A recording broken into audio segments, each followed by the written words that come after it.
ঢাকাই সিনেমার ৮০ দশকের দাপুটে চিত্রনায়ক জসিম ভিলেন হিসেবে চলচ্চিত্রে যাত্রা শুরু হলেও পরবর্তীতে তিনি অ্যাকশন হিরো হিসেবে ব্যাপক জনপ্রিয়তা লাভ করেন। তার আরও একটি বড় পরিচয়, তিনি ছিলেন বীর মুক্তিযোদ্ধা।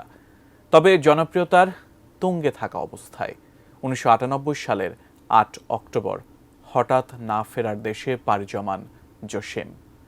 আজ তাঁর ২৬তম মৃত্যুবার্ষিকী। দিনটিতে নায়কের বর্ণাঢ্য চলচ্চিত্র ক্যারিয়ার তুলে ধরেছেন সহকর্মী শাহাদাত রিফাত। আমি তোমার কে বলো না।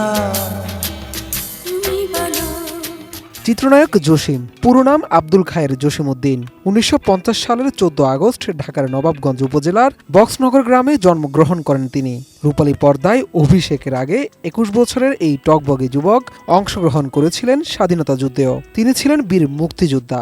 অন্যায় যদি মেনে নেই তবে অন্যায়কারীরা অন্যায় করার সাহস পেয়ে যাবে। ১৯৭২ সালে দেবর চলচ্চিত্রের মাধ্যমে অভিনয় শুরু করেন এই দাপুটে অভিনেতা।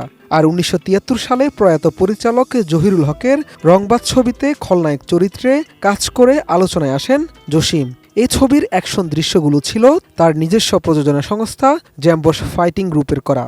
অভিনেতা হিসেবে দর্শক যতদিন আমাকে গ্রহণ করবে ততদিনই থাকবো, কিন্তু পর্দার বাইরে আমি কোনোদিনই ফাইট ডিরেকশন ছাড়বো না।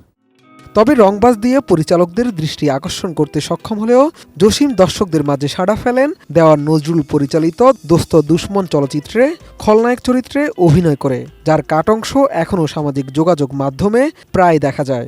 আমি তো পড়েছি নিজেরই আগুনে। কোয়ালিটি সম্পন্ন আন্তর্জাতিক মানের CMT 500W CSRM committed for better still.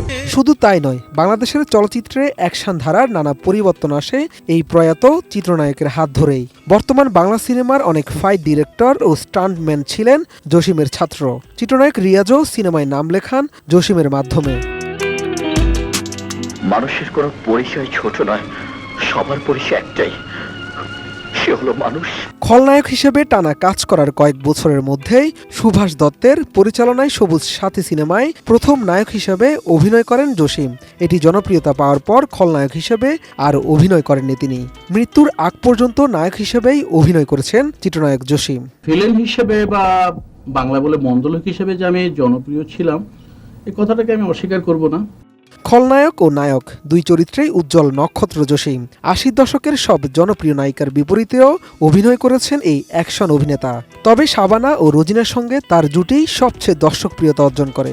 বিভিন্ন চলচ্চিত্রে তাকে শোষিত বঞ্চিত মানুষের প্রতিনিধি হিসেবে দেখা যায়। এ কারণে তার অভিনীত ছবিগুলো বাণিজ্যিকভাবেও বেশ সফল।